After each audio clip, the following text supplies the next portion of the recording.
Just over a week ago, Michael and I were here talking to you about Stadia based on our pre-launch experiences, and well, now the thing is launched and we got a lot of thoughts to give you, some good, some bad. My opinion's changed a little bit. We're gonna get into a lot of things right now. This is Stadia in 2019.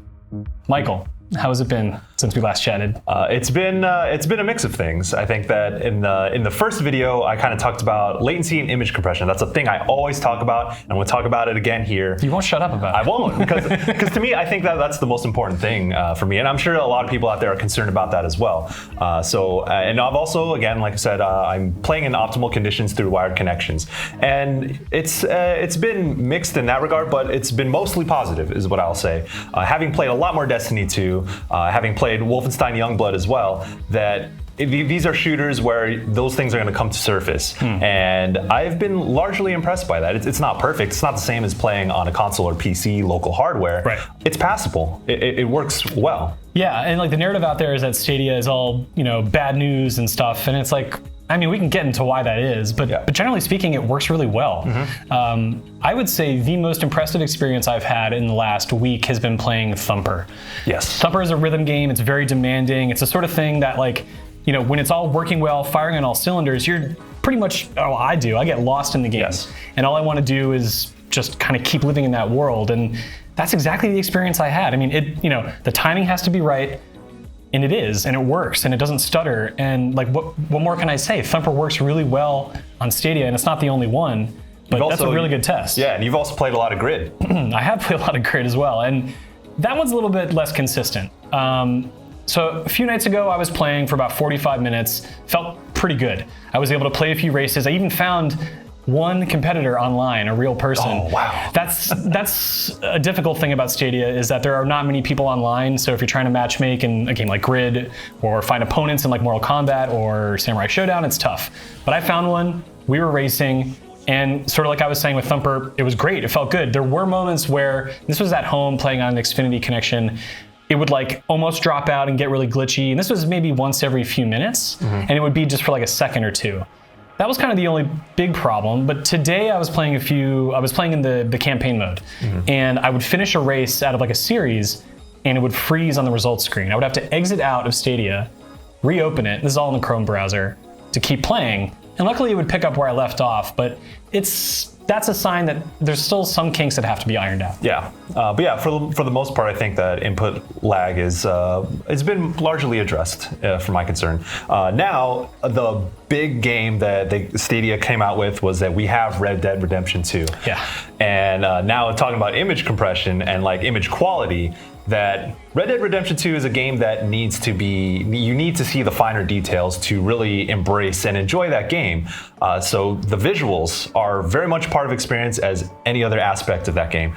And especially if you notice right off the bat when you're playing the opening sequence, which is you're covered in snow, you're horseback riding, and the environmental fog, just how immersive that moment is supposed to be. Yeah. Like, I am lost in the snow. Yeah. That's really hard to enjoy when the snow and the fog are like blocks of color that it's... I had the same thought, and I was playing wild. it, and I was almost like, wait, this is fitting because I'm not supposed to see what I'm supposed to see, but I wonder if this is as strong of an effect as it should be. Yeah, so that's to say that there's like visual artifacting there, where you could see the compression, you could see that, playing through a stream isn't going to give you the best image quality. And I noticed it playing Destiny, but that's not my concern playing that game. Sure. So when I'm exploring environments that are supposed to look amazing with Red Dead Redemption 2, granted the game ran well, it just didn't look great. And even in like games that are darker too. So I think about Wolfenstein Youngblood. I mean,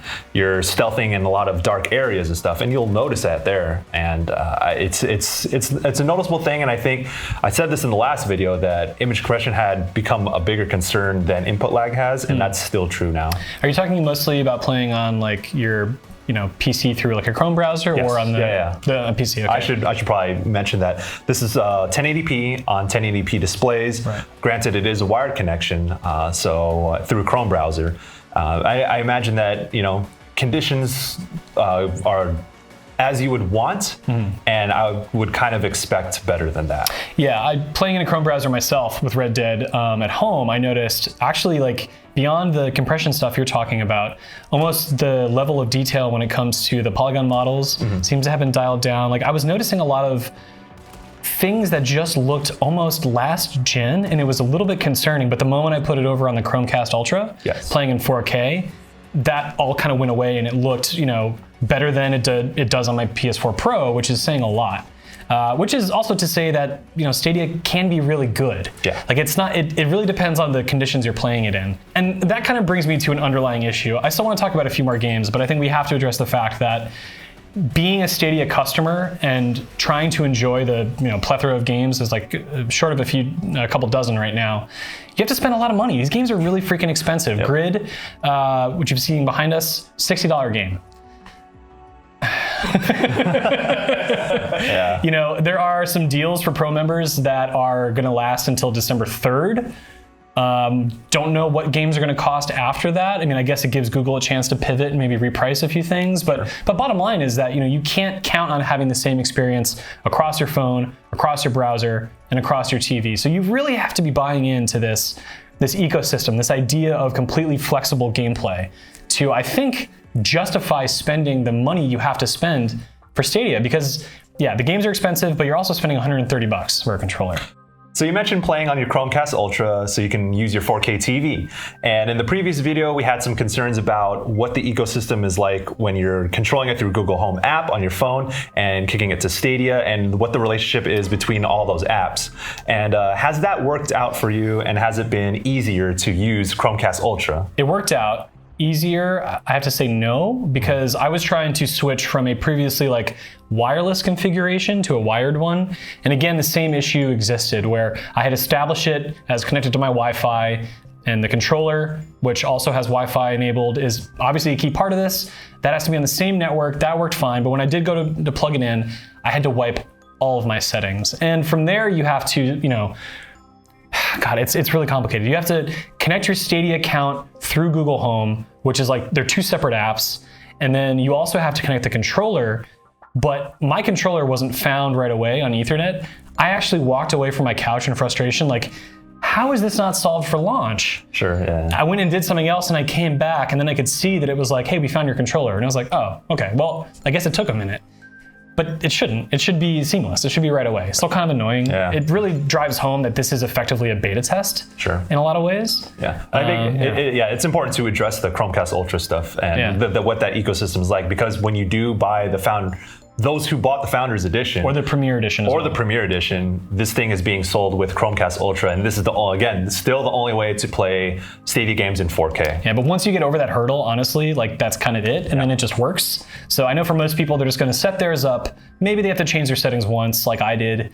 But once you get it going, honestly, it's pretty great. Yeah, it's pretty wild to be like, oh, I'm going to hit play. Yeah. A couple seconds later, game is booted. And it's like, you know, the most updated version of the game. You don't have to wait for any downloads. You don't really have to tinker with any settings, which you wouldn't do on console. But these are the PC versions, technically. Yeah, so I think Google has made that promise about like, if once you set it up, you hit play and you're in, that is working as intended. Yeah, the thing I'm still struggling with, I think, when it comes to like, you know, these devices working as you imagine them, like obviously connected to a cell phone, you would expect it to work over a fast cell phone, you know, connection. You still can't do that. You still have to have your controller tethered with a wire to your phone and connect over Wi-Fi. And I've yet to play on a Wi-Fi network other than my own at home that is seamless. So I still feel like I'm tethered to my home. I don't feel like I have this completely portable, flexible Stadia experience yet. I hope it gets there. That'd be really cool. Not every game is suited to playing on mobile. Like I tried playing Youngblood on that the Pixel 3 that they gave us, and beautiful phone, but it's really hard to play a first-person shooter on that, at least for me. But something like Final Fantasy 15, Tomb Raider, even Grid to an extent, those all work pretty well. Sure. Yeah, that being able to connect your controller wirelessly to different devices. Right now it's just Chromecast Ultra. Those are that's just one of the many features that are being rolled out in this year, later this year, or even in 2020. I mean, we don't have to go through the whole roster of features that are missing at the moment, but those are still being worked out. So that's we can't really comment on how those other aspects work quite yet. Yeah, and I think largely Stadia is probably still being worked out. You know, the outcry from the community has been, you know, this is not Basically, the technology is great, but it's hamstrung by this expensive pricing model that Google has built around it. Everyone is saying just make this a subscription-based service, or at least make it free for now for the people who have paid to get into this service. And obviously, we're expensing games because this is for work, but despite it working well, I couldn't imagine paying full price for something like Grid, or even half price for something like Final Fantasy 15. Yep. These are old games, new technology that still has a lot of room to grow. How was the launch lineup though? Because we want to talk about games, right? Because we are GameSpot. We are. It's robust. I would say, you have 2 fighting games. You have Samurai Showdown, you have Mortal Kombat. Only 1 racing game, I think, right? Yeah, I think Grid's the only racing game. There are 3 Tomb Raider games. You got Thumper and Just Dance. Those are the rhythm games. You've also got Youngblood, Destiny. I mean, honestly, like it's a good group of games, but there's hardly anything new. There is that game Guilt. I struggle to say anything good about that game. To be honest, it's the sort of thing that I feel like as a launch title, as an exclusive, a bit disappointing. I feel like I feel like it's one of those signs that Google launched this as soon as they could rather than when the timing was right. Sure. And that's just speculation on my part. And there are a couple more games that are coming out this year. I know we're going to get a bunch from Ubisoft.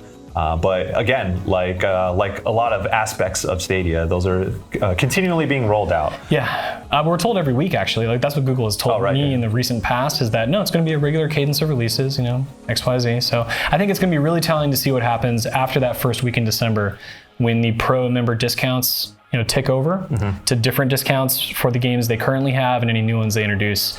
That is the biggest challenge Google has right now, because the tech kind of speaks for itself, and sure, it's I dare say cutting edge because we've had streaming services before, but to the extent that it's like curated and presented, like it's pretty new and nice. So good job Google there. But yeah, once the pricing model gets worked out, maybe I'll be ready to be truly excited about this. Since we're talking about games, do we want to show a little bit of gameplay in action live here to see how it works? Let's play some Grid. Let's hit the Grid. Hey, we're here in San Francisco, and we're here in San Francisco. So I'm just going to play a little bit, see if I can... And you haven't played this yet. I haven't played this yet, but I'm a big racing game fan, so I'm going to hit these corners quite well. I haven't driven much in San Francisco, so this is unrealistic. Oh, look, you can see... that's not the Bay Bridge. That's the Bay Bridge. Is that the Bay Bridge? Bay Bridge. That's the Bay Bridge, yeah. Okay. Oh yeah, this is feeling. It feels pretty good. Quite all right. So yeah, we're playing through a Chrome browser right now. We're connected wired Ethernet to our corporate network. So it's fast. Yeah, like, are you feeling like when you turn, it turns? Yeah. Yeah, I'm feeling pretty all right. I play a lot of Forza Horizon. Old school Gran Turismo was my bread and butter back in the day. So I'm familiar with how a racing game should feel, and I'm feeling pretty all right. But I'm also I'm washed up. As you can see, I'm in 14th place right now. So you talk about Forza. I played a bit of, I want to say Forza Motorsport. I'm going to forget the number. 7. The one that's on Xbox Game Streaming Preview. Yeah. And I have a lot of good things to say about that preview program right now for Microsoft, but Forza did not play well wirelessly on a strong connection. Where other games had. And I think that experience really drove home for me how impressive Grid working this way is. Because it's honestly just as good here as it is at home on my personal internet connection. And to kind of go back and talk about something that came up last video, I have decided to unlock my data cap on my internet at home, which is costing me an extra $50, effectively raising my bill by a little bit more than 50%. And it gives me peace of mind that I can kind of enjoy Stadia as much as I want, especially at 4K on the Chromecast Ultra. But I'm still waiting for that bill to hit my mailbox and see, that added cost. That is another consideration that a lot of people have to, take into account before they jump into Stadia. I had a research firm reach out to me because they saw me bring that up in my review in progress, and they sent me some data. And is basically on the different networks around the country that have data caps on their customers. Some of them are as low as like 200 gigabytes a month. That's only 10 hours of Stadia at 4K, dismissing all of their internet usage.